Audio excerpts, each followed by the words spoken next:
D'accord. Donc, je vais le mettre. du trimestre. L'examen des délais de réponse aux demandes de communication des dossiers, l'examen du taux de satisfaction des patients, le suivi ISATIS. Alors, ISATIS, c'est une procédure qui a été mise en place par la Haute Autorité de Santé, je crois, pour recueillir la satisfaction des patients. En clair, les patients laissent communiquent leur adresse email et quelques semaines après leur sortie, ils sont contactés pour donner leur avis. Et c'est l'examen des statistiques des événements indésirables. Euh, Le rôle, c'est aussi de répondre aux sollicitations des patients. Et pour ce faire, il faut qu'ils puissent nous contacter. C'est pour ça que nos coordonnées sont affichées obligatoirement dans l'établissement. On peut aussi les assister lors de rencontres avec les professionnels de santé, en sachant qu'on est astreint au secret médical. En pratique, personnellement, je crois que ça a dû s'arriver une ou deux fois depuis 14 ans que je suis, depuis 10 ans que je suis représentant d'usage. On participe à des manifestations qui sont organisées au sein de l'établissement, sur l'hygiène des mains, sur l'observance de traitements anticoagulants, etc. Et enfin, on participe à la certification par la Haute Autorité de Santé. Ça a lieu tous les 4 ans. Ça, je sais que pour la clinique, c'est un gros morceau, et pour nous aussi. Par ailleurs, on a mis en place ce qu'on appelle des RETEX, c'est-à-dire dans le cadre on, on, on, on, on- on rend visite aux patients dans leur chambre en fin de séjour pour recueillir leur doléances et ou leur satisfaction. On a mis ça en place en 2017. Ça a lieu une fois par mois. Et ensuite, on discute de ce qu'on a observé ou noté lors de la CDU prochaine. Alors, quand poser sa candidature? À chaque appel à candidature émis par par les ARS en région et qui sont transmis par la FNAF aux associations. Alors, la période est variable selon les postes vacants, évidemment, et aussi à chaque renouvellement des mandats qui a lieu tous les 3 ans. Euh, En pratique, comment je fais? Alors, il faut déposer un dossier de candidature auprès de l'ARS. Dit comme ça a l'air simple. En pratique, ça l'est beaucoup moins, puisque les procédures sont très variables d'une ARS à l'autre. Alors, soit on a de la chance en Occitanie, c'est extrêmement simple, puisque tout se fait maintenant en ligne, et d'une manière vraiment très, franchement simplifiée par rapport à ce que c'était avant. Jusqu'au dossier papier à remplir et à retourner par voie postale. Les renseignements à fournir sont très variables d'une adresse à l'autre, là aussi. Ceci dit, il y a des constantes. Sont toujours demandés le numéro d'agrément de la FNAF, donc là, je vous l'ai, je vous l'ai remis, l'état civil, le lieu souhaité d'exercice et si on souhaite être titulaire ou suppléant. Parfois, ils demandent d'autres choses comme la motivation ou voilà. L'autre difficulté de la chose, c'est de réussir à trouver sur le site des ARS les renseignements pour postuler en tant que représentant d'usagers. J'ai remarqué qu'il y a des mots-clés assez, assez utiles dans ce cadre-là à mettre sur tous les sites des ARS, il y a une, un- une ligne de recherche, quoi. Et en tapant des mots-clés comme candidature, représentant, usager, on arrive un peu à se débrouiller. Si jamais vous avez des soucis pour y arriver, on peut essayer ensemble de regarder parce que à force d'avoir fait sur beaucoup de sites des ARS, je finis pas par tous les connaître évidemment, mais à connaître quelques subtilités. Voilà. Merci de votre attention et si vous avez des questions, n'hésitez pas. Merci Thierry. Je propose qu'on laisse la parole peut-être tout de suite à Madame Bitton pour qu'elle puisse nous présenter son document et les questions viendront, je pense, par la suite. On peut passer par là. On va partager l'écran avec la présentation. Oui, je vous laisse faire de votre côté. Si vous avez besoin d'aide technique, vous me dites.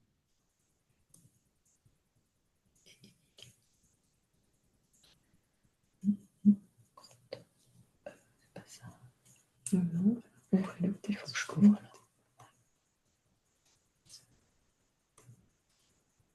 Hop là, hop là. Ils sont petits. Elle est là. Voilà. Et tac. C'est ça. Ouais. Est-ce que vous le voyez? Oui, très bien, ouais. C'est parfait. Merci. Ouais. Alors, du coup, je suis Céline Bitton, responsable qualité de la clinique Bourgès, et je suis accompagnée de Madame Tiquet, la directrice de l'établissement. Peut-être juste, ou si vous pouvez vous rapprocher peut-être de Oui, l'ordinateur ou parler un petit peu plus fort parce qu'on ne vous je entend vais parler plus fort. Vous allez me dire pas. si vous entendez Merci. bien. Oui, c'est bon, merci. Alors, je vais vous faire une petite présentation rapide de la clinique Bourgès, qui est un centre, une clinique de rééducation SMR neurologique. On est basé du coup à Castelnau-le-Lez, près de Montpellier. On est un centre de rééducation de 107 lits en hospitalisation complète et on a également un service d'hospitalisation de jour qui a 60 places et qui accueille 15 000, qui réalise 15 000 menus par an. Donc on a un plateau technique qui a diverses possibilités avec une balnéothérapie, des rails de déambulation, une assistance robotisée du membre supérieur, donc beaucoup de matériel et de possibilités de prise en charge pour les patients, avec aussi un jardin de soins, une cuisine thérapeutique sur laquelle les représentants des usagers ont pu participer à l'évolution de l'établissement depuis du coup plusieurs années. On est sur une patientèle qui a un âge moyen de 65 ans et pour laquelle ils sont hospitalisés pour environ 73 jours. Voilà, globalement sur la présentation, on est surtout un établissement qui accueille des patients qui ont eu des AVC, qui ont des maladies neurodégénératives, des scléroses en plaques, vraiment tout ce qui est en lien avec le système neurologique, à la fois des atteintes neurologiques périphériques. Enfin, voilà, c'est assez complet au niveau de cette prise en charge. On propose du coup une prise en charge pluridisciplinaire qui comporte une équipe de kinés, ergo, orthophonistes. On a des enseignants en activité physique adaptée, aussi des psychologues, une équipe soignante et du coup, des médecins aussi spécialisés en rééducation. Donc, voilà la présentation générale. On a une commission des usagers qui fait vraiment partie de notre organisation, qui fait partie de toutes nos instances, qui est une de toutes nos instances au terme de démarche qualité, qui du coup participe activement dans l'amélioration des pratiques avec, comme vous voyez, donc toutes nos instances dans l'établissement, une place vraiment autour du droit des patients et qui se charge de tout ce qui est qualité de l'accueil, de la prise en charge, respect des droits des patients et participe à l'analyse des plaintes et réclamations. Donc notre commission des usagers est composée comme ce qui est demandé réglementairement, avec un président qui est médiateur non médical, une vice-présidente qui est médiateur médical. On a des suppléants et on retrouve 3 représentants des usagers, dont Monsieur Chevalier qui représente l'association Gamache. Pour pouvoir avancer et puis structurer un petit peu l'accompagnement des représentants des usagers, on a défini ce qu'on appelle un projet des usagers. Ce projet des usagers, il a 3 axes qui reprend le but, c'est que les patients puissent exprimer leur expérience au cours de leur séjour, mais les patients, mais aussi leurs proches. Et comme disait aussi Monsieur Chevalier tout à l'heure, que les représentants des usagers soient connus, que du coup chaque patient et leur entourage puissent identifier les rôles et missions et contacter les représentants des usagers. Et aussi nos objectifs sont que les représentants des usagers puissent participer activement pour améliorer la qualité et la sécurité des soins au sein de l'établissement. Ce projet des usagers, on le réévalue tous les ans et on l'ajuste en fonction des besoins identifiés par les représentants des usagers, à la fois aussi par rapport aux évaluations et aux retours que les patients ont pu nous faire et des besoins de l'établissement et de la réglementation.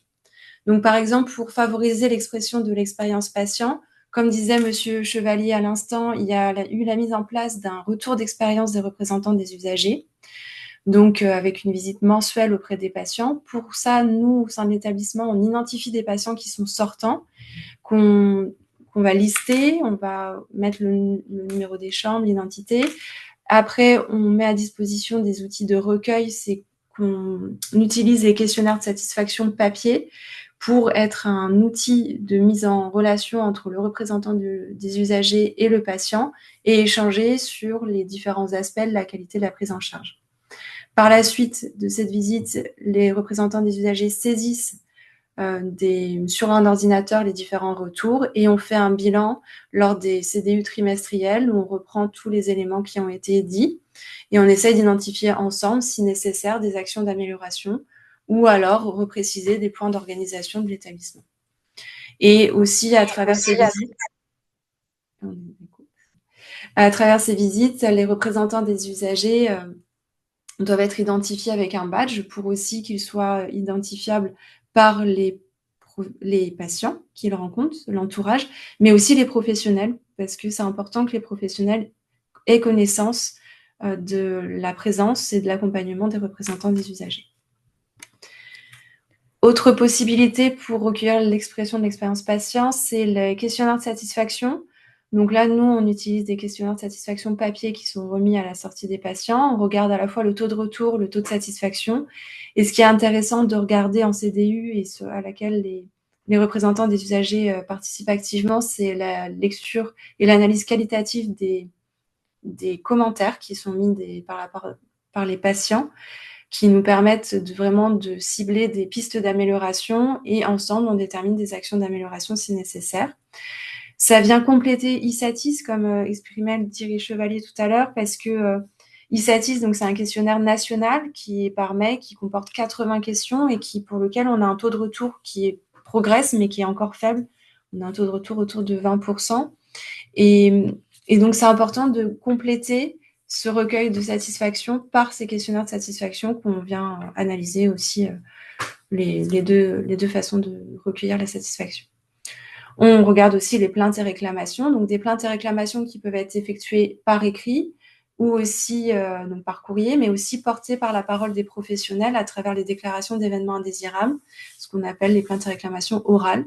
On va y regarder si on a bien apporté une réponse, le délai de réponse et les actions qui en découlent. On a d'autres façons aussi d'aller recueillir cette expérience patient, c'est à travers des audits à laquelle les représentants des usagers peuvent participer pour rencontrer des patients, donc comme dans les cas des patients traceurs. C'est une méthodologie d'audit qui comprend plusieurs axes où on va regarder le dossier, on va rencontrer les équipes professionnelles et on va aussi rencontrer le patient pour voir si du coup il y a une cohérence dans la prise en charge d'un point de vue pas médical mais coordination de prise en charge. Donc c'est un moment d'échange sur lequel on peut avoir quelques informations. Par exemple, on a pu avoir des idées d'amélioration sur l'aménagement des chambres qu'on a pris en compte dans la rénovation des chambres par la suite. On a pu organiser des tables rondes, des moments d'échange sur divers sujets, comme évoquait Monsieur Chevalier sur la gestion de traitement. On fait aussi chaque année une campagne de sensibilisation sur l'hygiène des mains avec l'utilisation d'une boîte à coucou, donc ce qui permet de voir si l'application de la solution hydroalcoolique est bien faite sur l'ensemble des mains. Et c'est vrai que les représentants des usagers participent chaque année et on les remercie de participer à cette animation pour pouvoir sensibiliser aussi patients, professionnels et entourage des visiteurs qui peuvent rendre visite. C'est aussi un moment sur lequel les représentants des usagers peuvent se présenter et présenter les associations. Dans les axes qui sont à venir, nous, on va être formés là sur la méthode empathie qui va permettre de faire un suivi de patient dans le cadre de sa prise en charge, de se mettre un petit peu dans l'ombre du patient et de voir ce que le patient va entendre, va voir, va avoir comme échange avec les professionnels sur un court moment de son séjour et qui nous permettra de peut-être améliorer les circuits, les informations données, les documents, les flyers. Et c'est une méthode qu'on souhaite mettre en place en collaboration avec les représentants des usagers. Et donc, il y a divers projets aussi qu'on entend autour des patients partenaires dans les prises en charge qui peuvent être des choses à mettre en place aussi dans les établissements. Un autre axe, c'est faire connaître le rôle des représentants des usagers. C'est vrai que nous aussi, on constate qu'il y a un besoin. Il y a un besoin de la part des patients, de la part de l'entourage, de savoir que vous existez en tant que représentant des usagers, quel est votre rôle, quelles sont vos missions et comment vous sollicitez. Donc pour ça, nous, on a un panneau d'affichage qui est dédié aux représentants des usagers. Et aussi, c'est très important, donc le flyer qui a été mis en place aussi, actualisé il n'y a pas longtemps, qui est un outil important pour pouvoir vous faire connaître en tant qu'association et qu'on met à disposition dans différents endroits dans l'établissement et qui est un outil vraiment très intéressant. Donc, dans le cadre des rencontres mensuelles, les flyers peuvent être distribués et les représentants des usagers peuvent se présenter. Et comme je disais aussi, dans le cadre de diverses animations. Dernier axe qu'on développe, nous, dans l'établissement, c'est que les représentants des usagers aient cette place dans la démarche qualité et dans l'amélioration des pratiques. Ça passe par la gestion des documents qui sont remis aux patients. Plus le patient a une information claire dans des supports adaptés, lisibles, avec des informations précises, plus la prise en charge sera plus facile pour eux. Donc, on met à jour annuellement les livrets d'accueil dans nos services, donc hospitalisation complète, hospitalisation de jour. Les représentants des usagers ont en relecture ce livret et nous font part régulièrement de choses à actualiser ou à reformuler dans le livret d'accueil. On a aussi d'autres documents, par exemple des sujets qui sont importants, mais qui ne sont pas toujours faciles à expliquer aux patients. La personne de confiance, la personne à prévenir, la notion de directive anticipée. Donc, ce sont des documents qu'on met à disposition qui sont soumis à relecture, à avis aux représentants des usagers. On a aussi des organisations sur la gestion des plaintes et des réclamations. Il y a un côté réglementaire, des demandes de dossiers médicaux aussi, qui sont des points que nous abordons dans toutes les CDU. Donc, on se met d'accord aussi sur le process, l'organisation que nous avons en interne pour savoir si c'est en adéquation et ça respecte bien les droits des patients. On propose plusieurs animations dans l'établissement qu'on soumet toujours aux représentants des usagers. On a aussi l'association France Parkinson qui intervient faire une pièce de théâtre avec l'association. Donc, c'est toujours très apprécié des patients et de leur entourage. On a récemment fait venir aussi une auteure du livre Mon petit AVC qui a permis de faire un échange patient, famille, professionnels et aussi représentants des usagers. Donc parler autour des pathologies, savoir qu'il y a d'autres associations, il y a d'autres personnes, de savoir ce qui existe, c'est très bien vu et perçu par les professionnels et les patients. On a aussi d'autres sujets. En fait, c'était une petite diapo pour vous montrer qu'il y a plusieurs thèmes qui peuvent être abordés par les représentants des usagers sur lesquels on travaille ensemble autour de la prise en charge de la douleur, l'hygiène, donc la boîte à coucou dont je vous parlais, la restauration. On a pu aussi avoir, comme je pense dans tous les établissements, des commentaires sur l'alimentation. Les repas font toujours toujours un sujet dans les établissements. Donc, on a pu faire du coup déguster, si on peut dire, notre repas aux 3 représentants des usagers qui siègent dans notre CDU pour avoir un avis et puis évaluer un petit peu notre prestation, qui a été très intéressant parce que très représentatif de aussi ce qu'on peut avoir dans les questionnaires, à la fois très satisfait, moins satisfait. Mais ça nous permet d'échanger un petit peu sur tout ce qui participe à la qualité de la prise en charge auprès du patient. Il y a un axe aussi très important qui est la bientraitance, la promotion de la bientraitance. On a développé quelques outils sur lesquels, bien sûr, les représentants des usagers ont eu un regard pour donner leur avis ou des petites astuces, des petites choses comme ça qui pourraient aider dans la sensibilisation et l'accompagnement de nos professionnels. Donc finalement, les représentants des usagers peuvent à la fois porter la parole auprès des patients, mais aussi nous apporter un autre regard sur les organisations ou les différents aspects de notre prise en charge. Et comme disait Monsieur Chevalier, donc effectivement, ça, c'est une grosse étape dans un établissement, c'est quelque chose de,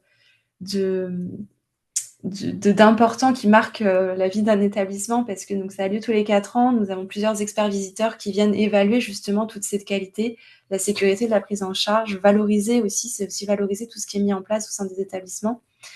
Et donc on aime bien effectivement que les représentants des usagers puissent valoriser tout ce qu'ils font, toute cette écoute, tout ce soutien et cet accompagnement qu'ils mettent en place dans l'établissement. Et donc, il y a une rencontre qui est prévue. Je crois que cette rencontre, dans mes souvenirs, elle est de 45 minutes pour échanger sur justement toute cette coordination, cette collaboration qu'on a avec les représentants des usagers. Donc, pour nous, si on peut résumer un petit peu les points forts, ce que nous apprécions beaucoup autour de la présence des représentants des usagers, c'est d'avoir un avis et un regard un peu complémentaire. Déjà, dans le recueil de l'expérience patient, je pense que les patients n'ont pas la même facilité ou ne disent pas les mêmes choses auprès des représentants des usagers que nous, en tant que professionnels, ou à travers des écrits. Donc, c'est vrai que cet échange, il est quand même très intéressant et ça nous apporte un regard aussi différent. Un regard aussi différent, du coup, sur les documents, parce que nous, on a aussi un peu la tête dans le guidon, on est un petit peu dans notre environnement. Donc, le fait d'avoir un regard un peu plus patient, un peu plus représentant des usagers, ça nous permet d'être sûr que notre information, elle est claire, elle est adaptée. Des fois, on est un petit peu dans notre jargon, dans notre vocabulaire et des fois de simplifier un petit peu les choses ou peut-être par des petits pictogrammes. Ou on a retravaillé d'ailleurs le questionnaire de satisfaction à travers ça en disant est-ce qu'avec des pictogrammes, ça aidera un petit peu plus à répondre. Donc, c'est très intéressant. Et une prise de recul, effectivement, sur les organisations. Comme je disais, on est des fois un petit peu trop dedans. Et donc, un autre regard, c'est toujours intéressant. En tout cas, on a forcément un objectif commun, c'est d'apporter une meilleure prise en charge, la meilleure prise en charge possible auprès du patient. Et donc, toute aide est bonne à prendre pour nous améliorer. Voilà, j'espère que c'était clair. Est-ce que vous avez des questions? Merci beaucoup. J'ai vu qu'en fait, n'aviez pas forcément suivi le diaporama, mais ce que vous avez dit était très clair. Donc, non, parce que votre diaporama ne s'est pas déroulé, mais c'est pas Ah, gênant. d'accord, d'accord. Mais comme c'était très clair, je pense que Mince. D'accord, bah, désolée, je vous Ah, avais mis. désolé, vous auriez dû nous interrompre. On aurait. oui, parce qu'en fait, voilà, vous êtes passé de la 1 à la 27. Ah, d'accord. Écoutez, moi je déroulais le diaporama, je ne voyais pas Ah, que vous aviez vu. ah ben oui, mais alors du coup, vous avez déroulé, mais vous n'avez pas mis en diaporama, donc ça ne s'affichait pas à l'écran. Voilà. D'accord, Ah, bon, désolé. écoutez, Bon. si jamais, de toute façon, vous avez le diaporama. On On vous. le mettra dans. Mais enfin, moi, ça m'a semblé très clair ce que vous avez expliqué, donc je voulais pas vous interrompre. Merci beaucoup. Bah, du coup, puisque vous êtes en ligne, Madame Tiquet, est-ce que je peux peut-être vous laisser la parole pour que vous complétiez et que vous nous donniez un peu votre éclairage? Alors, je vais pas. Oui, merci. j'ai pas grand-chose de plus à ajouter. C'était très complet. Je voulais en profiter pour saluer et remercier Thierry Chevalier, Sandra Muller et aussi Daniel Tritan, qui sont nos trois représentants des usagers, toujours fidèles, toujours présents, sur qui on peut compter, qui nous accompagnent depuis de longues années. Et comme l'a dit Soline Biton, c'est une aide précieuse pour nous et qui vraiment est indispensable pour pouvoir avoir ce regard extérieur, ce regard patient qui complète notre approche et c'est vraiment essentiel dans notre fonctionnement et je tenais à les en remercier. Je pense que Soline Biton, dans la présentation qu'elle vous a faite, s'est vraiment attachée à essayer de vous démontrer que ce rôle des représentants des usagers, bien qu'il soit encadré et par des textes et qu'il soit soumis à un certain nombre de dispositions auxquelles nous devons répondre. C'est vraiment un rôle qui va au-delà des aspects réglementaires. Et lorsque les représentants des usagers ont à cœur de réaliser leur mission dans le, on va dire, dans l'intérêt des patients, et c'est le cas encore une fois de nos trois représentants des usagers, on arrive à dépasser ce cadre strict imposé par la loi pour aller plus loin et ces expériences ces retours d'expérience, ces rétextes dont Soline Biton a parlé, c'est une initiative qui n'est pas commune dans tous les établissements. On est, je pense, quelques établissements à le faire et ça a été quelque chose dont on a discuté avec nos représentants des usagers et qu'on a mis en place. Ça requiert de leur part de venir régulièrement dans l'établissement en plus des réunions trimestrielles. Donc, c'est un investissement en temps de leur part. Mais pour nous, c'est quelque chose d'extrêmement précieux. Le fait de pouvoir les associer aussi à nos différentes animations, on dépasse ce cadre strictement réglementaire et ça donne du sens aussi à nos actions. Ça leur permet, eux, de pouvoir aussi aborder les patients dans un cadre un petit peu différent que celui pour lequel leur rôle est prévu. Et ça, c'est une façon qu'on a de fonctionner qui nous tient à cœur, de vraiment élargir ce rôle. Et on est toujours à l'écoute d'ailleurs de leurs propositions. Thierry Chevalier, pour ne pas le nommer, n'est pas avare aussi de sujets, de projets sur lesquels on a discuté et qu'on aimerait mettre en place dès cette année. Voilà, cette dynamique est pour nous quelque chose d'important et peut-être que c'est aussi une dynamique qui peut motiver certains de vos adhérents pour s'impliquer en tant que représentants des usagers dans des établissements. Merci beaucoup. Est-ce que parmi les participants, il y a des réactions, des questions? Moi, j'en ai bien sûr, mais oui, Bah, Laurence. Alors, il faut remettre le son. Voilà, parfait. Je suis désolée parce que je suis arrivée en retard. Donc, j'ai pas pu me présenter. Je voulais simplement vous dire que moi, j'étais sur la région de Lyon et que je fais partie du relais aphasie au niveau de Lyon 8e. Je représente un petit peu l'équipe qui a été très occupée ces derniers temps et je la représente parce que je suis aussi intéressée par éventuellement ce projet de représentant des usagers. Moi, j'avais une question pour savoir, est-ce que un représentant des usagers est affilié à un seul établissement ou à plusieurs établissements sur Lyon, par exemple? Alors, la loi permet à un représentant d'usager de siéger dans plusieurs commissions de plusieurs établissements.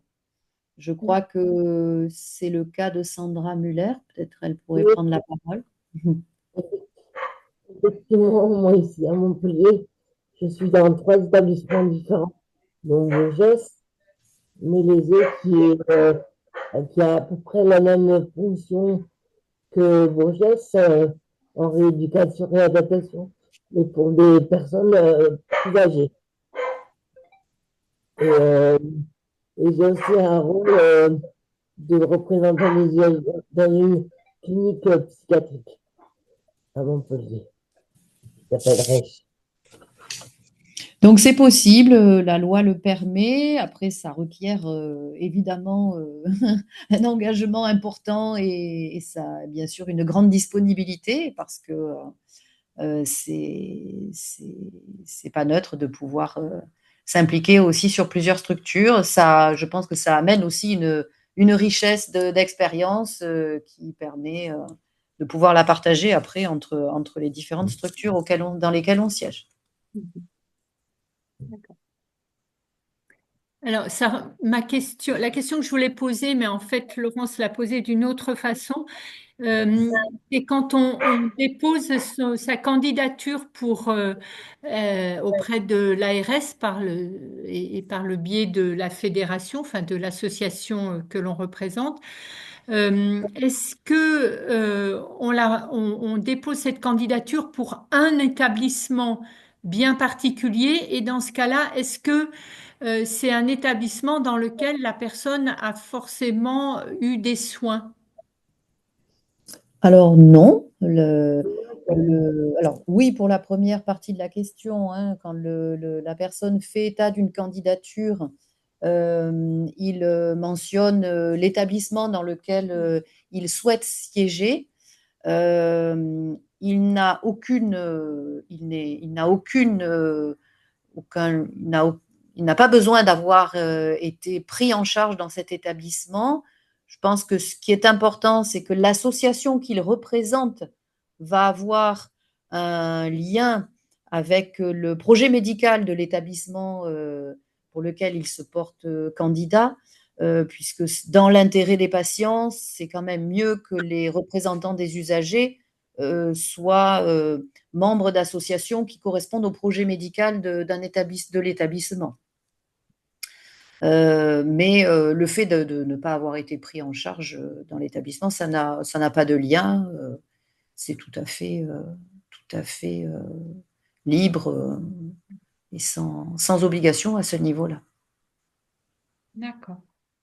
Et nous, en tant qu'établissement, nous n'avons pas la possibilité de solliciter l'ARS pour faire valoir la désignation de tel ou tel représentant des usagers. En fait, cette désignation de représentant d'usagers dans un établissement est prise par le directeur général de l'ARS sans concertation au préalable avec les établissements concernés.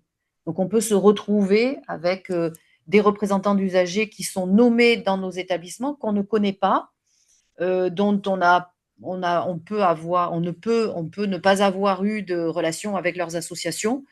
C'est arrivé. Nous, voilà, on travaille avec les trois associations qui correspondent aux trois personnes que j'ai saluées. Donc, outre la vôtre, l'association de Sandra Muller, donc qui est l'APF, l'Association des paralysés de France, et Madame Tritan qui représente France Parkinson. Donc, ces trois associations, vous voyez, sont en lien direct avec notre projet médical de rééducation des patients cérébro-lésés. Mais on a été amené dans le passé à recevoir, à avoir la désignation d'un représentant d'une association qu'on ne connaissait pas. Je ne sais pas si c'est en lien, mais cette personne finalement n'est pas restée très longtemps à son siège et a préféré ne pas poursuivre sa mission. Donc c'est important quand vous vous positionnez, quand vous faites acte de candidature auprès d'un établissement, d'être bien en phase avec le projet médical de l'établissement dans lequel vous allez faire acte de candidature. D'accord. Oui, il y a Philippe et j'ai l'impression qu'Hervé aussi voulait poser une question. Pas poser une question. Alors. Enfin, il y a deux Hervé en ligne. Alors il y a un Hervé sans nom de famille. Ah ben moi, je vois qu'un Hervé. Il y en a un qui se cache derrière un pseudo, peut-être. Ah ben, Ouais, il y a le PC. deuxième Hervé, c'est PC. Ah, il y a PC qui voudrait poser une question et il y a deux PC. Il y a PC et Philippe Caron qui veulent poser des questions. Et peut-être Hervé aussi, je ne sais Oui, pas. oui, oui, oui. Alors, allons-y. Ben, PC qui a levé la main, qui est donc Hervé. Pardon, je ne voyais pas qui c'était. Bon, ouais, bonsoir à tous. Juste faire un retour d'expérience en tant que récent candidat au sein d'un établissement pour lequel on a été sollicité. Donc, on a déposé la candidature avec notamment Hervé concernant au niveau de l'ARS de Normandie.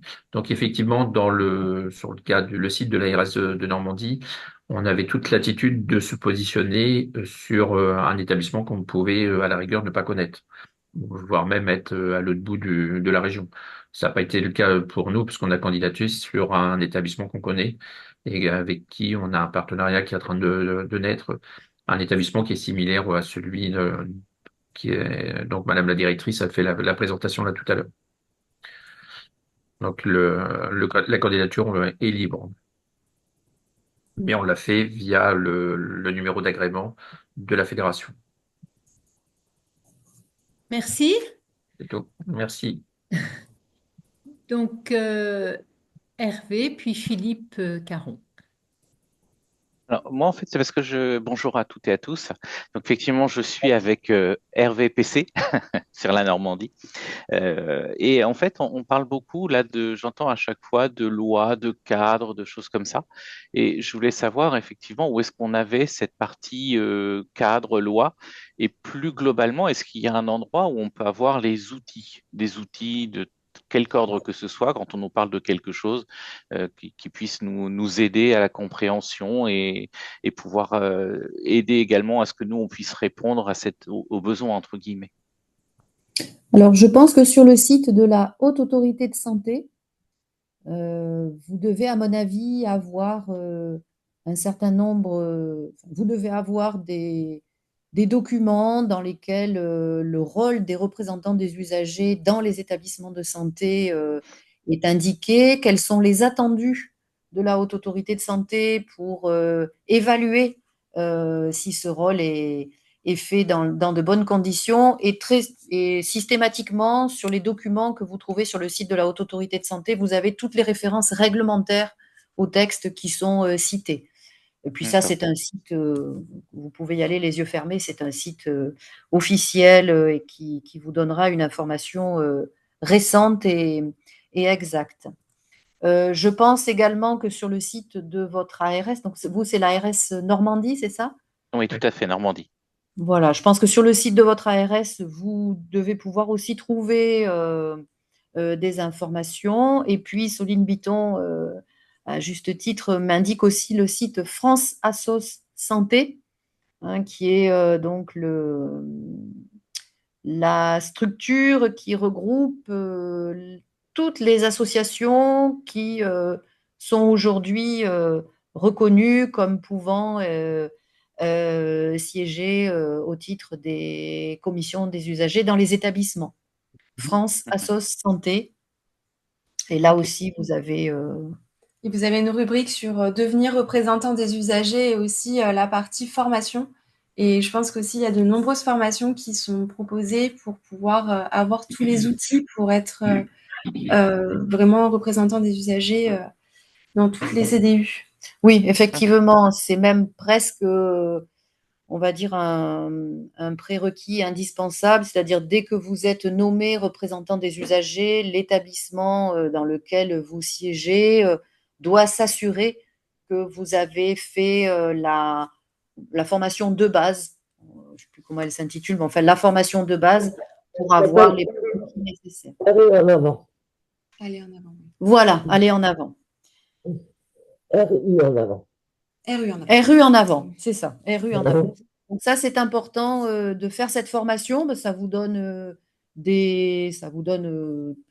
à la fois les prérequis réglementaires, mais un cadre de fonctionnement qui est nécessaire pour pouvoir bien comprendre ensuite ce qu'on attend de vous et quelles sont vos missions.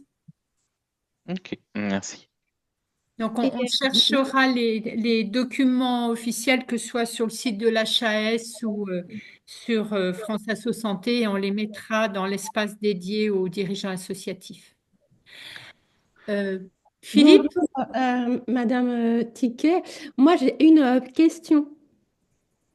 J'ai rempli le formulaire de candidature en qualité des représentants des usagers et je suis dans l'ARS de Loire-Atlantique. Oui. Et justement, il y a toute un questionnaire pour dire au juste le candidat, la dernière question, le candidat a-t-il suivi la formation de base destinée aux représentants des usagers? Bon, j'ai mis mes noms parce que c'est la première fois que je suis future représentante. Donc, j'ai envoyé mon dossier et qu'est-ce que je dois faire? J'aurai la formation après ou je vais passer outre car je n'ai pas fait la formation. Euh, je ne sais pas. Je pense que Non, si votre candidature est retenue, à ce moment-là, vous pourrez solliciter l'association dont vous dépendez pour organiser votre inscription auprès de cette formation. Mais vous pouvez, je pense, attendre que votre candidature soit validée par l'ARS pour faire cette démarche. En tout D'accord. cas, Tout à fait. je ne voudrais pas m'avancer trop, mais je ne pense pas que ça soit un préalable, Non, non, un non, non, c'est prérequis nécessaire pour valider votre candidature. absolument pas. C'est absolument pas un prérequis. C'est effectivement une fois qu'on est nommé, qu'on fait la formation. et puis François Santé nous envoie le calendrier des formations et les lieux où elles se passent. Donc vous D'accord, pouvez ok. choisir Merci. l'endroit où elle a passé. Merci. Philippe Caron, qui voulait intervenir. Oui, bonjour. C'est pour savoir, euh, est-ce qu'il y a une liste des postes à pourvoir et en corollaire, est-ce qu'un établissement hospitalier peut fonctionner sans représentant des usagers? Alors, non, nous avons l'obligation d'avoir une commission des usagers constituée avec des représentants des usagers. Et c'est la raison pour laquelle c'est l'Agence régionale d'Occitanie qui nomme les représentants des usagers dans nos commissions. Et que si parmi les candidatures que l'ARS reçoit, il n'y a pas de candidature pour un établissement concerné, l'ARS je pense, proposera à des représentants d'usagers de siéger dans un établissement pour lequel ils n'auraient pas fait acte de candidature dans un premier temps. Parce que c'est de la responsabilité de l'ARS de pourvoir les postes dans les CDU des établissements, puisque pour nous, il est obligatoire d'avoir des commissions des usagers, de les réunir au minimum 4 fois par an. Et donc, c'est de la responsabilité de l'ARS, si l'établissement n'a pas de représentants des usagers, de désigner des représentants des usagers. Donc, cette situation, normalement, ne doit pas avoir lieu. Ensuite, vous savez, nous avons des postes titulaires et des postes de suppléants. Alors, parfois, les postes de suppléants ne sont pas toujours pourvus, hein, mais en général, l'ARS fait en sorte que les postes de titulaires soient systématiquement pourvus pour que les CDU, les commissions des usagers, fonctionnent, se réunissent et remplissent leur rôle. Et sur le site de l'ARS, ou en tout cas sur le site de l'ARS Occitanie, je ne connais pas pour les autres ARS, mais on retrouve effectivement les établissements pour lesquels il n'y a pas de représentant des usagers ou il en manque un titulaire, un suppléant. Et j'imagine que ça se décline dans toutes les ARS. Mais il faut ne pas hésiter à, je pense, se connecter sur le site de l'ARS vous concernant. Et je pense aussi que vous avez des contacts des personnes au niveau de l'ARS qui sont dédiées à la partie représentants des usagers que vous pouvez solliciter aussi pour avoir des Oui. renseignements. Oui, normalement, dans chaque ARS, en tout cas pour nous en Occitanie, il y a comment ça s'appelle? Il y a une délégation des relations avec les usagers et comment ça s'appelle très concrètement? Ben, voilà, il y a vraiment une équipe au sein, je pense, de chaque ARS qui est destinée à gérer et à répondre et à être disponible pour tout ce qui a trait aux commissions des usagers. Mais concrètement, ça veut dire que tous les hôpitaux, toutes les cliniques ont un poste au moins, enfin, à pourvoir. Tout à fait, monsieur. Oui, oui, c'est tout à fait ça. Comme l'a rappelé Thierry Chevalier, la loi quand même date de maintenant un peu plus de 20 ans, hein, donc c'est quelque chose qui n'est pas nouveau pour nous, établissements. Mais oui, oui, vous avez tout à fait parfaitement raison. Chaque établissement de santé, chaque structure a aujourd'hui une commission des usagers avec des représentants des usagers qui y siègent. Et elles se renouvellent tous en même temps. Oui. Ah, d'accord. Et tu n'es pas obligé d'attendre, enfin de postuler pour un poste libre, tu vois. Tu peux très bien postuler pour un poste déjà occupé. Après, c'est à l'ARS de faire le choix de la personne choisie. Et si en cours d'année, puisque ce sont des mandats de 3 ans, si en cours de mandat, il y a un représentant d'usager qui quitte son poste pour des raisons diverses, à ce moment-là, on peut effectivement avoir la candidature d'un nouveau représentant des usagers qui devra passer par la validation de l'ARS. Mais là, on est dans une période intermédiaire entre deux renouvellements de mandat. Alors moi, j'aurais une question plutôt à l'attention des personnes qui ici sont représentants des usagers ou qui souhaiteraient le devenir, ou même à vous, Madame Tiquet, Madame Bitton. Quels sont les freins, les réticences, les craintes à se présenter à ce poste-là? Et comment est-ce que, pour ceux qui sont représentants des usagers, comment est-ce que vous avez fait tomber un peu ces freins, ces barrières? Je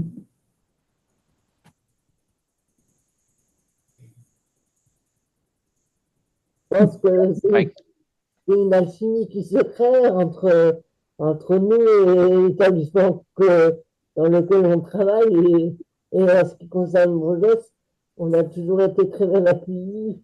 Et nos remarques ont toujours été suivies de faits. Et enfin, pour ma part, je ne sais pas comment travailler mieux. C'est gentil, Madame Muller. C'est vrai que c'est tout à fait ça, c'est-à-dire c'est basé sur une relation de confiance.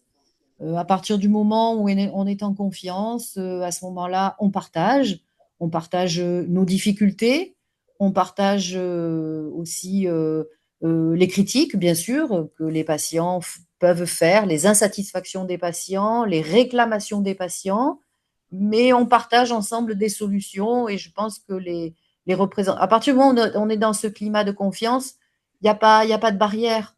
On est en capacité, nous, d'entendre des remarques ou des doléances qui sont relayées par les représentants des usagers et qu'on doit prendre en compte. Les représentants des usagers sont en capacité, bien entendu, aussi de comprendre pourquoi il y a certaines choses qu'on ne peut pas faire, hein, même si les patients le souhaiteraient. Il y a des choses qu'on ne peut pas faire et ça, ils sont capables de l'entendre. Et pour nous, c'est très important parce que ce sont eux aussi qui vont porter ensuite cette parole auprès des patients. Hervé? Oui, alors en fait, moi, je ne vais pas parler d'un frein, je pense plutôt que c'est une méconnaissance. En fait, aujourd'hui, les commissions d'usagers, j'en ai entendu parler malheureusement parce qu'on a passé une grande période de notre vie au niveau de l'hôpital, mais je ne savais pas que c'était ouvert et que tout le monde pouvait euh, participer, entre guillemets, ou poser une candidature pour devenir membre de ces commissions. Mhm. C'est bien pour ça que, comme l'a dit Soline Biton dans sa présentation, faire connaître le rôle des représentants des usagers, c'est encore, et malgré le fait que la loi ait 20 ans, c'est Oui, encore une nécessité parce qu'on voit bien, même aussi quand nous, on pose la question aux patients ou quand nos représentants des usagers les voient, il y a encore beaucoup de patients qui ne savent pas du tout à quoi ça sert, pourquoi ils sont là. Et donc, il y a encore beaucoup de travail à faire sur ce rôle de communication et de connaissance des représentants des usagers. Oui. Moi, je dirais, pour compléter un petit peu sur les audits qu'on a pu faire, que dans 90% des cas, des patients qui sont interrogés, parce que c'est vraiment une question qu'on pose, est-ce que vous connaissez les représentants des usagers? Et pourtant, on a beaucoup de choses en place dans l'établissement. Nos représentants des usagers sont très présents sur le terrain. On a beaucoup d'affichage, on a beaucoup de flyers, on a beaucoup de choses comme ça. Mais c'est vraiment du quotidien presque qu'il faudrait qu'on trouve un levier pour encore mieux informer. Mais je pense que, comme vous dites, c'est une méconnaissance générale et presque au même niveau national qu'il faudrait davantage communiquer et pas reposer que dans les établissements. Et alors, parmi ceux qui sont présents ce soir, est-ce il y en a certains qui ont justement des freins, qui se disent, ben, non, j'arrive pas à franchir le pas pour telle et telle raison. Qu'est-ce qui pourrait vous retenir de poser cette candidature, de faire cette démarche?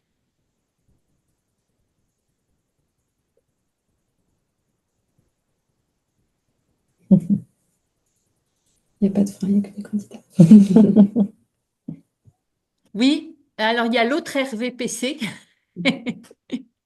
Oui, alors il faut remettre le micro, Hervé. Voilà. Voilà, merci. Voilà. Donc, je pense que le frein, ou peut-être pas le frein, mais le fait de l'isolement comme tout à l'heure, il avait posé la question de savoir s'il y avait des documents ressources ou un support sur lequel les personnes, les représentants des usagers peuvent s'appuyer. Je pense que c'est un élément qu'il faudrait mettre en avant euh, au niveau de nous, au niveau de la fédération pour qu'il y ait un peu une boîte à outils pour quand il y a des questions qui sont posées ou des interrogations dans le rôle, dans le fonctionnement d'une commission, qu'on puisse aller chercher l'information à un endroit pour nous au niveau de la fédération. Et si ça dépasse le cadre de la fédération, de aller sur une autre plateforme au niveau de la haute autorité de santé, par exemple. Je pense que ça, c'est un des éléments où, en tant que représentant des usagers, on se retrouve pas isolé par rapport à notre mission, quoi.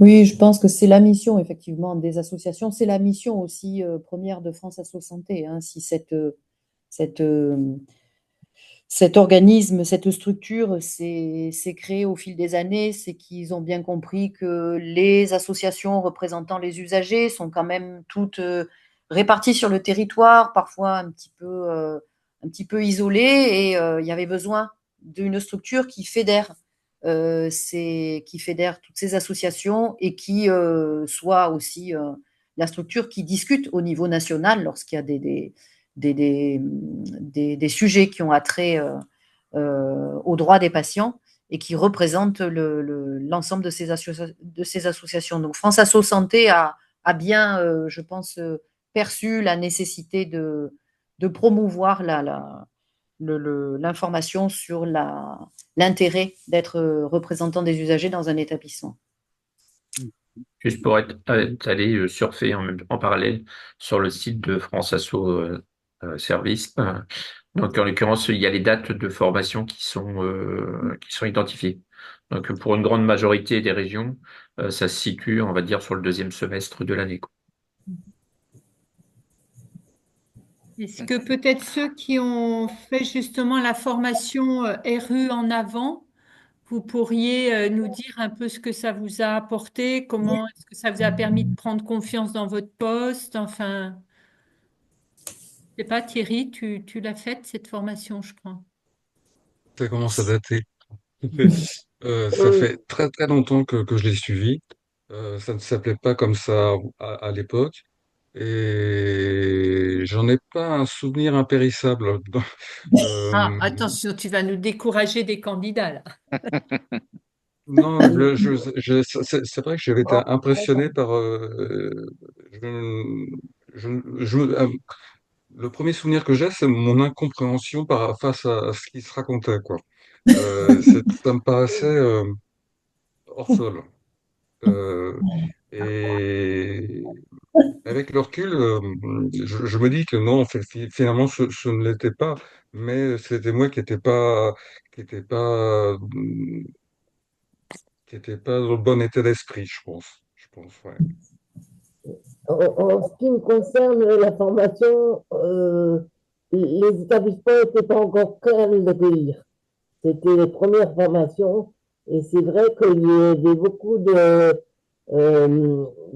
personnes qui étaient déjà représentants des usagers qui se sentaient mal parce qu'ils n'étaient pas reconnus, ils étaient vus un peu comme l'œil de Moscou et c'était très... Enfin, c'est vrai qu'au début, j'avais pas trop envie de continuer et en fait, j'ai quand même persévéré et, et j'ai vu que ça avait beaucoup évolué dans le bon sens. Moi, j'avais pu participer à une formation en lien avec le droit des patients. Donc, c'était pas la formation RU en avant, mais c'était une formation complémentaire que des représentants des usagers pouvaient faire par la suite. Je crois que c'était sur la communication du dossier médical. Et finalement, on était professionnels et représentants des usagers. Et je l'ai faite il y a 5, 6 ans. Et je pense que on était déjà plus dans une démarche, en tout cas, de participation, de place du représentant des usagers dans les CDU. Et du coup, c'était très intéressant. Donc, je pense qu'effectivement, les formations ont évolué aussi. Est-ce que vous pensez que le fait d'être aphasique et d'avoir des difficultés de langage, parfois de compréhension, d'expression, ça peut être impressionnant pour une personne aphasique de participer à une commission et de prendre la parole devant le public, enfin un public, même si c'est un public qui est bienveillant, hein, j'ai bien compris, et un groupe qui est quand même relativement réduit.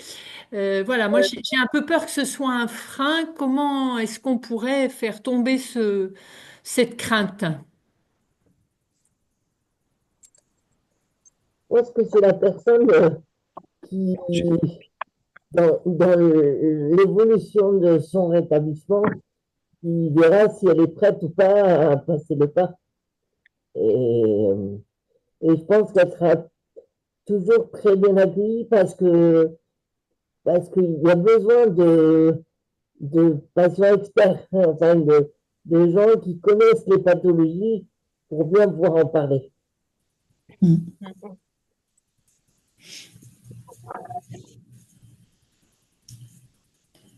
Alors, on suit Jacqueline dans sa balade en voiture. Donc, si tu arrives à te poser, je sais pas, un endroit, est-ce que peut-être tu pourrais intervenir et nous dire, alors toi, tu n'es pas représentant des usagers, mais c'est ton mari, Gérard, qui est représentant des usagers. Est-ce que tu peux nous en dire 2 mots? Ben oui, j'aimerais bien participer. Excusez-moi pour le retard parce que j'ai justement accompagné mon mari en SMR suite à son opération en urgence absolue. Donc, je tenais absolument à participer. Je suis co-animatrice, donc j'ai des choses à dire puisque mon mari est représentant des usagers depuis 2012 et j'ai pu, grâce à lui, grâce à sa candidature donc dans l'établissement de rééducation où il était patient depuis 97. Donc j'ai pu grâce à lui connaître cette instance donc et puis surtout je voudrais parler en tant qu'aidante de représentant des usagers. C'est très important pour notre fédération de personnes aphasiques que l'aidant soit présent aux côtés du représentant des usagers.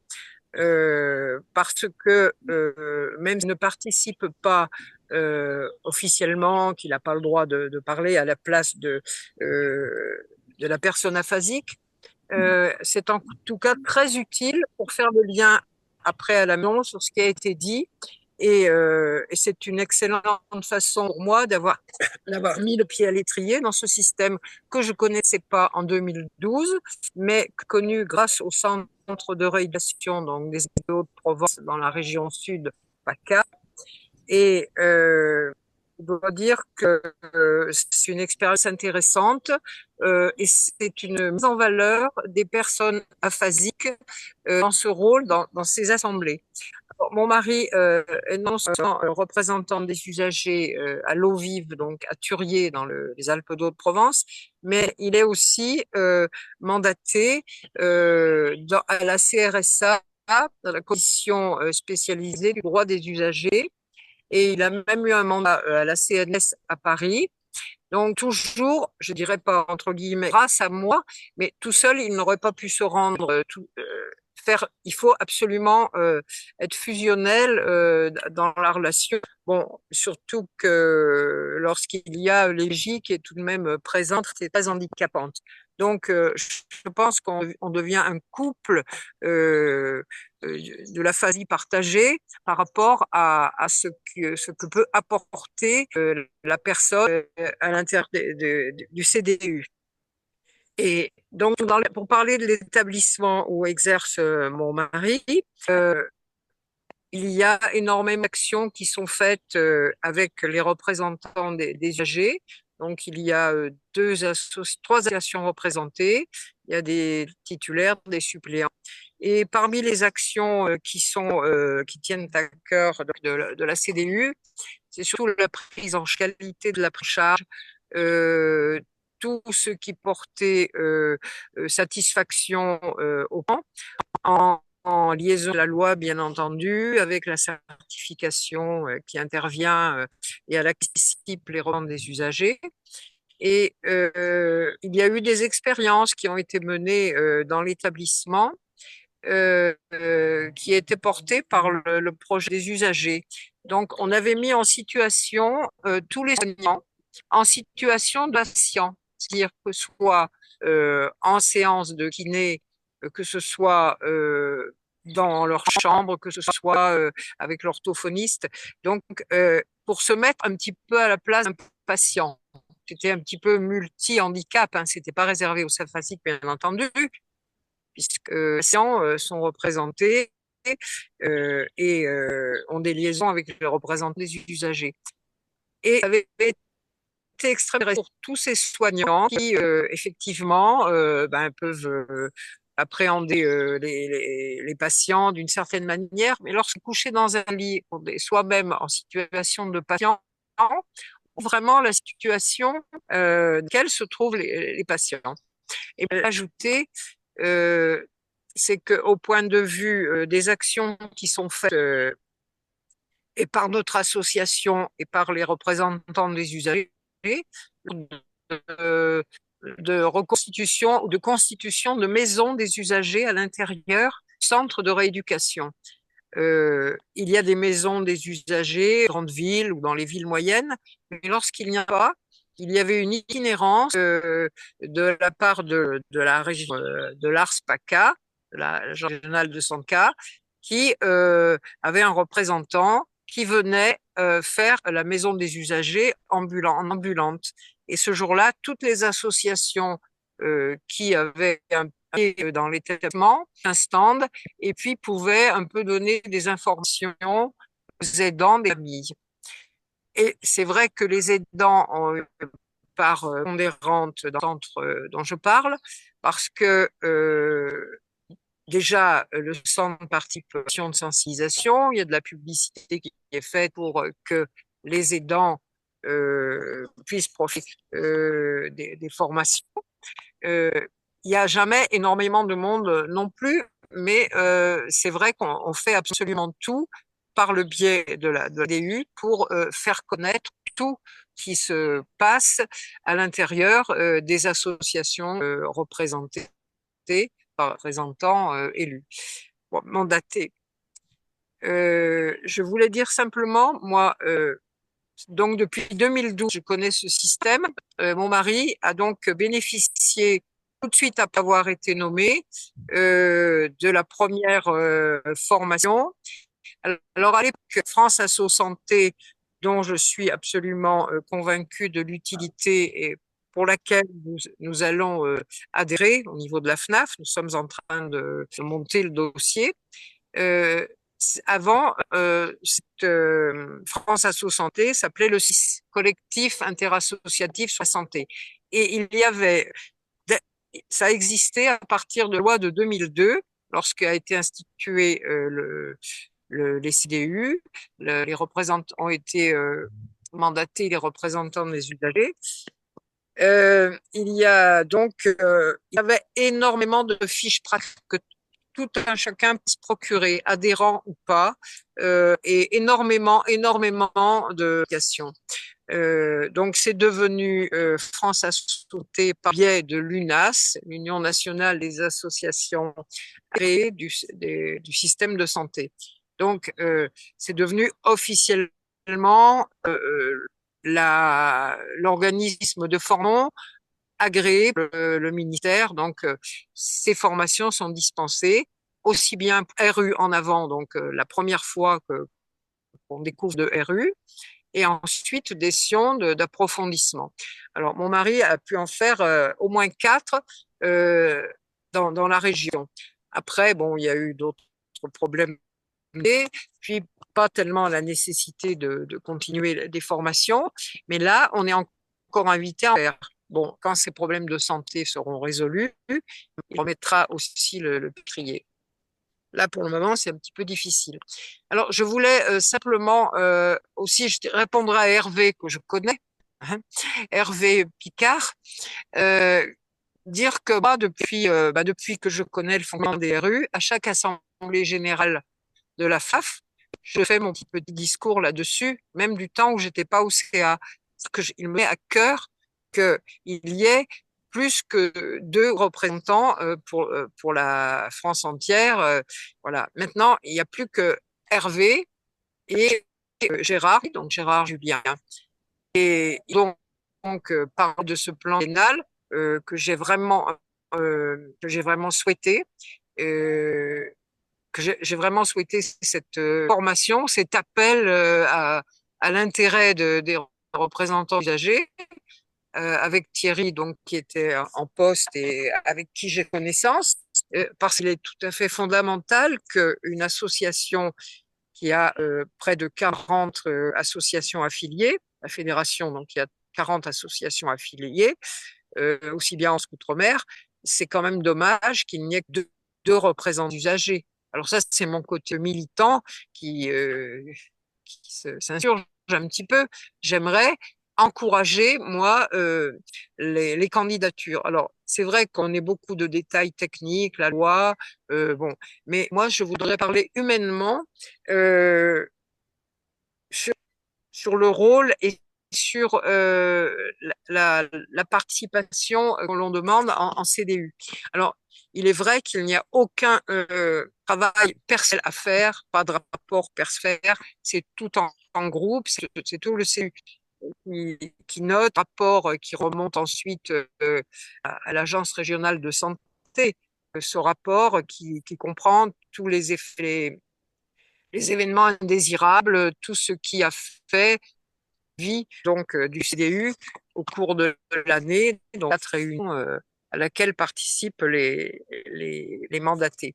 Alors, je voudrais simplement, pour encourager les candidatures, dire qu'on n'est pas obligé tout de suite de demander à être titulaire si on a des difficultés peut-être intégrées. Si on peut être suppléant, c'est déjà bien. On peut rester tout de même titulaire exempt. Ça permet de rentrer un petit peu en immersion dans les travaux des CDU. Et je trouve que il ne faut pas hésiter à demander un poste de suppléant dans la liste postes vacants qui sont proposés à chaque renouvellement. Là, on est en pleine période de renouvellement pour la mandature qui débute en 2025. Et donc, cours d'année, effectivement, comme on disait, des postes vacants. Voilà. Donc, j'ajouterai rien de plus parce que Thierry a parfaitement bien manager la présentation. Tout ce qui a été dit par donc les membres de l'établissement, ça a été vraiment très très complet. Donc je voulais simplement juste dire que ceux qui sont présents ici, malheureusement il n'y a pas beaucoup à cette formation, eh bien soient candidats d'une façon ou d'une autre. Voilà. Maintenant, si des personnes ont des questions à me poser, j'ai assisté à toutes les CD depuis que mon mari est donc en poste et aussi à toutes les réunions à la CRSA et au CNS. Comme je disais, je l'accompagne et il est tout à fait admis que je sois avec lui parce que sans moi ou sans un autre accompagnant, il n'aurait pas pu exercer son. Et alors, ce qui a été très très positif, c'est que toutes les personnes qui ont assisté aux réunions où était Gérard, que ce soit à la CDU ou à la CSDU de la CRSA, tout le monde m'a dit qu'il avait fait des progrès énormes par rapport à son langage. Entre la première fois où il était en réunion, où il était peut-être un petit peu ému, mais aussi le fait de parler, d'être écouté, qu'on ne le regarde pas comme quelqu'un qui bafouille ou qui ne parle pas bien, eh bien, il a été écouté, ses idées sont bonnes, l'intelligence aussi, donc raison qu'il ne s'exprime pas. C'est pour ça que je milite au sein de la FNAF pour qu'il y ait des personnes aphasiques qui prennent bien conscience, elles sont tout à fait légitimes à se présenter. Alors, j'en fais pas c'est pas ma bataille personnelle, mais je trouve que il faut vraiment encourager par les sessions qu'on vient d'entreprendre là, qui sont vraiment très très bien. Bravo, bravo Thierry. Tu as fait un travail remarquable sur la présentation et tu as été très complet. Et franchement, techniquement, j'ai plus rien à ajouter. Simplement, je voulais faire part de mon expérience d'aidante de RU. Voilà, il faut que Merci l'aidant beaucoup. soit convaincu. Merci Jacqueline, Voilà, parce très que d'une certaine façon, tu réponds un peu à la question que je posais, c'est que par rapport à des craintes ou des freins que des personnes pourraient avoir à se présenter à ce poste de RU, ben ça peut être peut-être un passage. Toi, tu es encore présente auprès de Gérard, mais ça peut être aussi peut-être un passage, c'est dans un premier temps de se faire accompagner de quelqu'un qui permet d'avoir de lever cette crainte d'avoir à s'exprimer dans un groupe. Et du coup, j'aimerais bien savoir, tu as évoqué des choses qui avaient été réalisées suite à des interventions des représentants des usagers dans la structure où Gérard intervient. Est-ce que, alors, soit Madame Tiquet, vous avez à l'esprit des exemples, ou Thierry, ou Hervé, alors je suis désolée, mais je me souviens plus du prénom de Nitrop, Nitro PC. Euh, des exemples de propositions qui venaient de la part des représentants des usagers qui ont vu le jour dans vos établissements. Oui, Philippe, tu as l'impression, non? Non, excuse-moi, j'ai cru, Philippe, que tu voulais intervenir.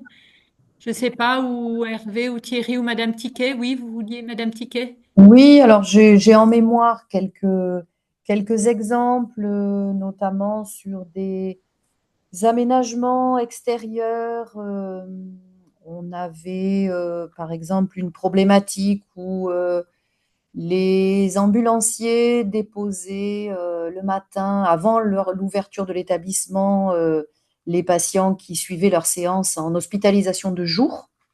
Et nous n'avions pas de banc à l'entrée de l'établissement pour que ces personnes-là puissent attendre que l'établissement ouvre ses portes.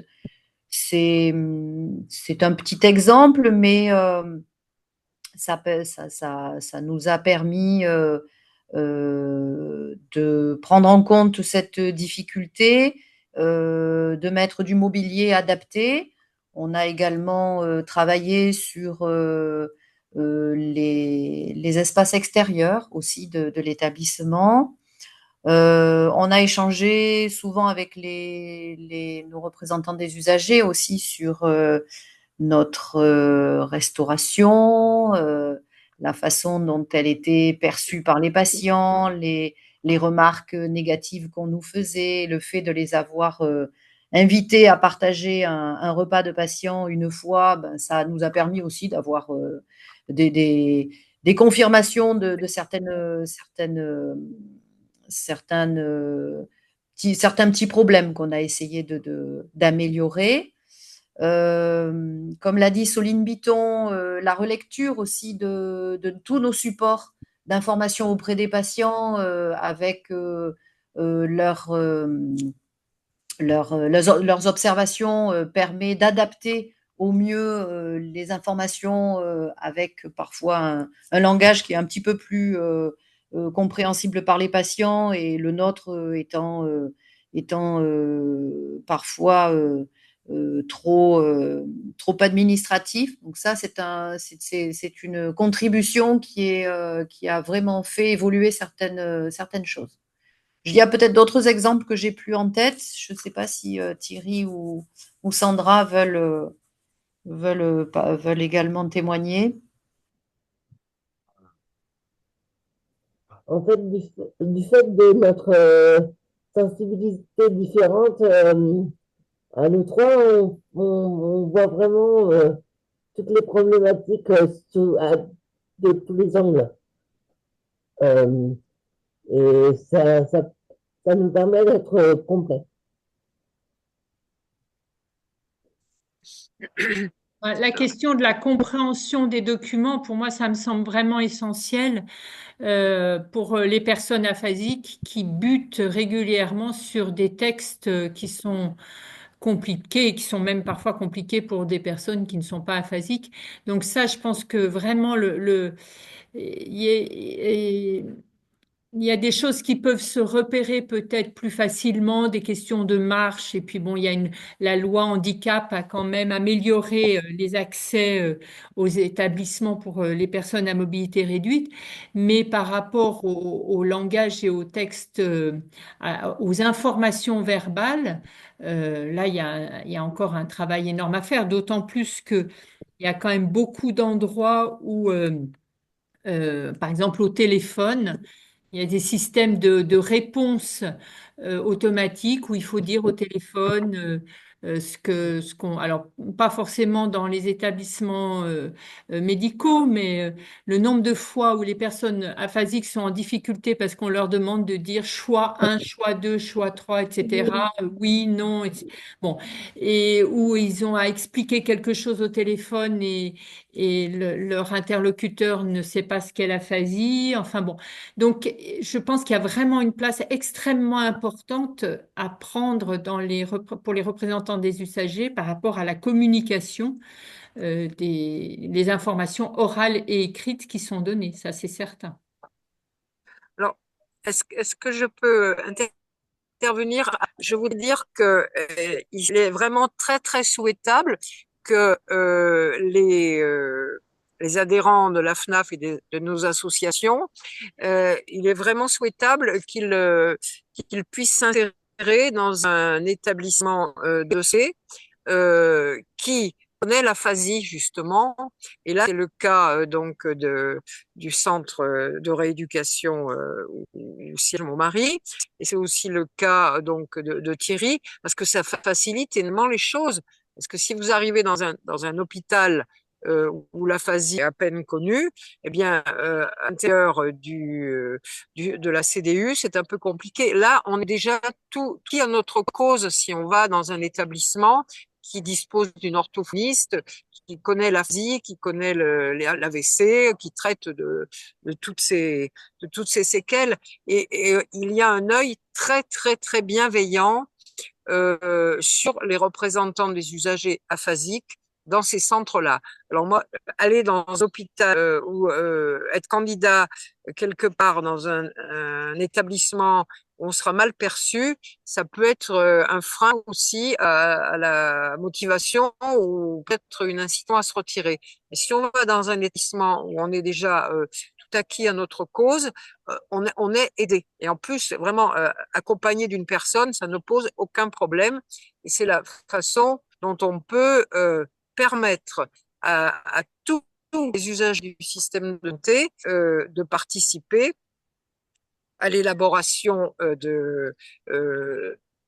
des pratiques, des thérapies et des traitements médicamenteux.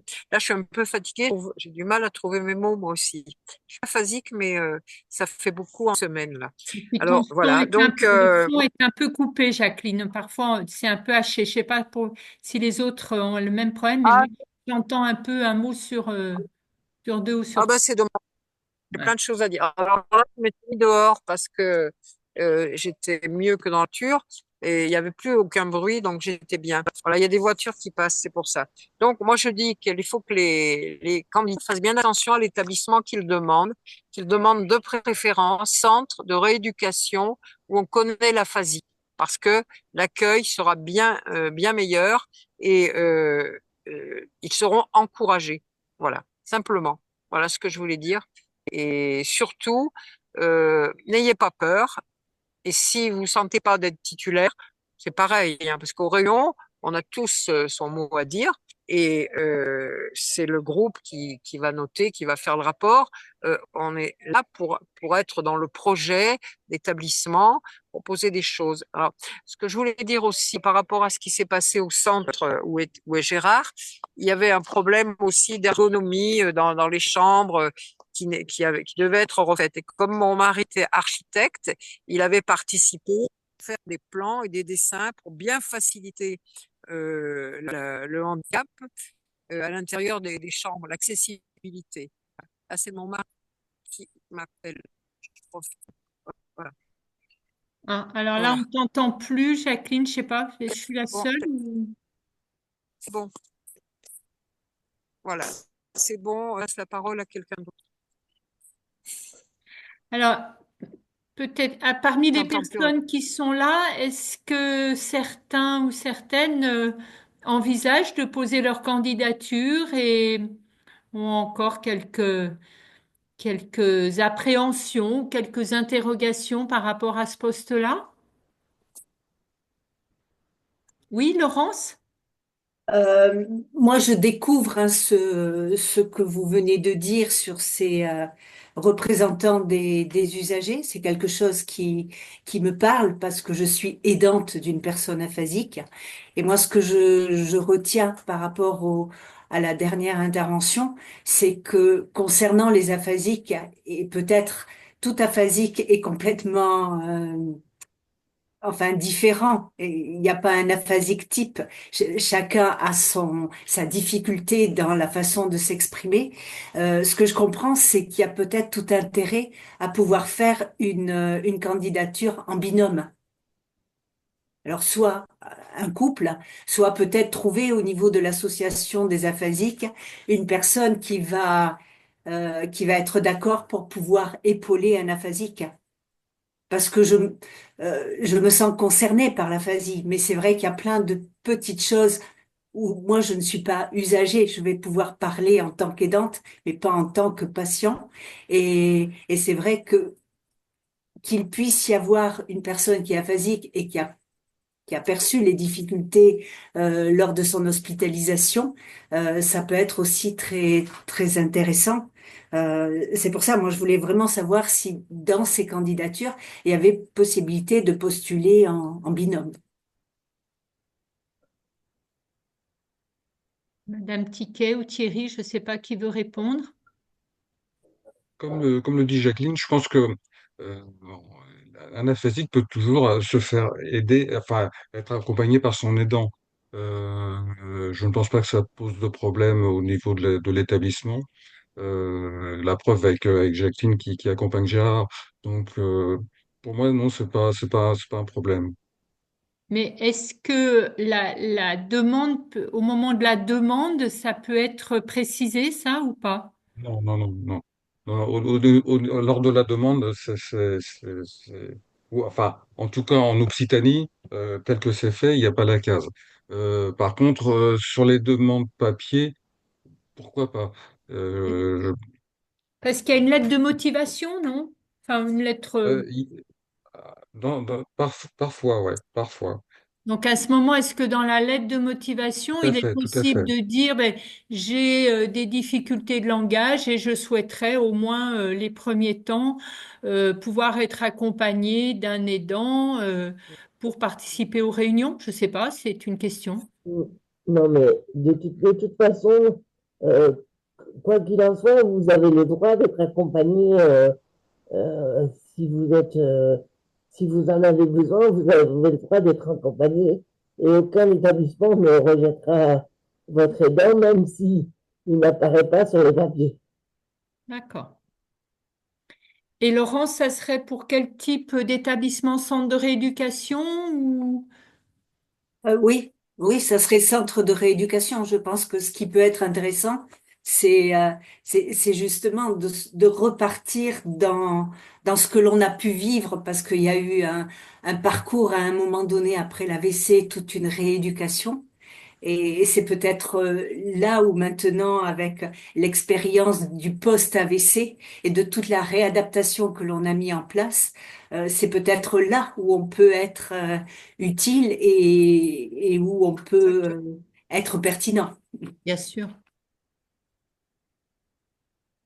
Et puisque Anne, vous êtes de Lyon, euh, pour moi, c'est un établissement du type Henri Gabriel Oui, c'est et ce que je pensais. qui a trait aussi bien des post-AVC que des cérébralisés. Hmm. Tout type de cérébrosé. En Juste tous pour les cas. Oui, pardon. Oui, c'est Hervé, hein. Donc juste pour faire un écho par rapport au formulaire qu'on a pu remplir pour au niveau de l'ARS de Normandie. Donc la candidature est bien individuelle et il y a absolument, enfin nous on n'a pas eu du tout de lettre de motivation à fournir et effectivement il n'y avait pas du tout de case spécifiant que la personne qui candidate doit être accompagnée ou souhaite être accompagnée. C'est une observation qu'on a pu faire donc, quand on a renseigné le document, quoi. D'accord. Ok. Est-ce qu'il y a d'autres questions ou interventions que l'un ou l'autre souhaiterait faire?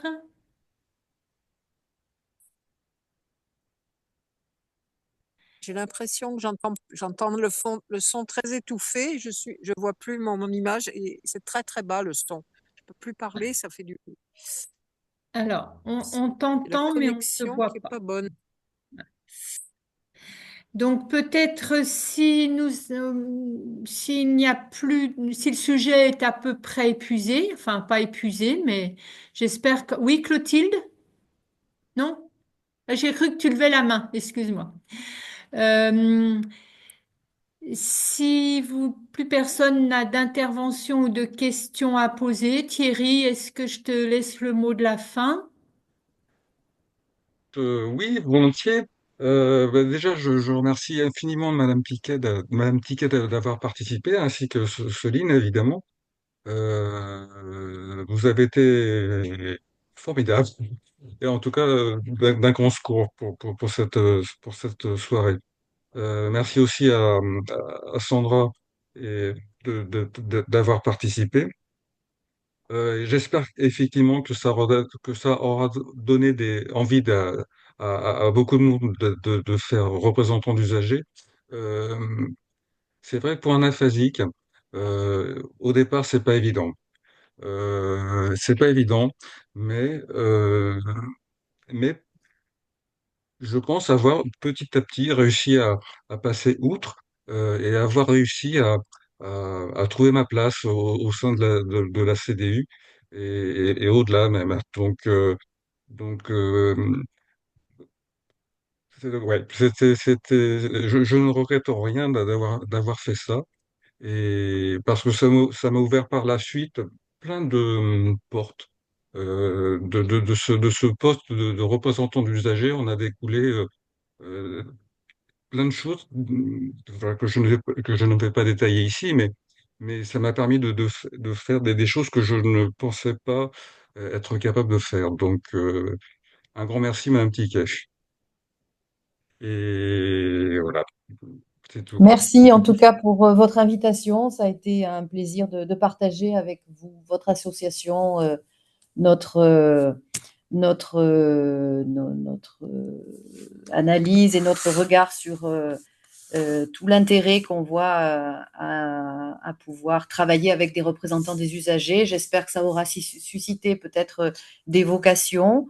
Et en tout cas, au plaisir d'être à nouveau parmi vous, si vous le souhaitez, pour reparler de ces sujets. Merci.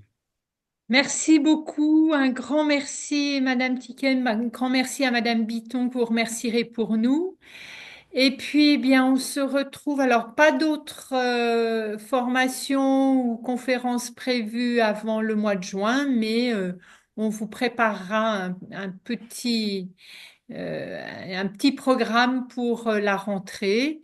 En tous les cas, ben, un grand merci à tous d'avoir participé. Et donc, l'enregistrement ainsi que les diaporamas seront disponibles sur le site, l'accès dédié pour les dirigeants de la FNAF sur le site de la FNAF. Voilà, merci beaucoup, bonne soirée et bon week-end à tous et à très bientôt. Merci, bonne soirée à tous, bon week-end. Au revoir. Merci, à bientôt, au revoir. Merci, au revoir. Bonne soirée.